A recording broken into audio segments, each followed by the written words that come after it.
আসসালামু আলাইকুম রহমতুল্লাহি আবরাকা।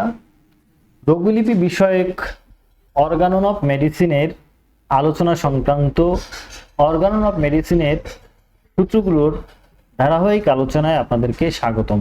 আজকে আমরা আলোচনা করব অর্গানন অফ মেডিসিনের 85 নম্বর সূত্র। এই সূত্রে রোগলিপিকরণ করতে গিয়ে হানিম্যান একটি নির্দেশ দিয়েছেন। সে নির্দেশটি হলো রোগলিপি প্রণয়নে প্রত্যেক লাইনের পরে যথেষ্ট ফাঁকা রাখতে হবে, কারণ পরবর্তী কোনো নতুন কিছু পেলে ওই সদৃশ্য লক্ষণ বক্তব্য নিচে লেখা যাবে।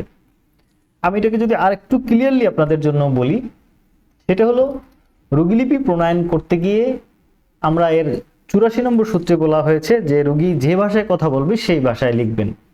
এখন কথা হলো, আমরা যেমন রোগীকে প্রশ্ন করি কিংবা লক্ষণ সাজাই নির্দিষ্ট একটা অর্ডারে, অর্থাৎ মানসিক লক্ষণ, তারপর আমার জেনারেটিস লক্ষণ, কিন্তু রোগী কিন্তু এগুলো আপনাকে এভাবে বলবে না, এলোমেলো বলবে। সুতরাং আপনার যখন প্রয়োজন হবে তখন রোগীর ওই লক্ষণগুলো ওই ফাঁকা জায়গায় লিখে রাখবেন।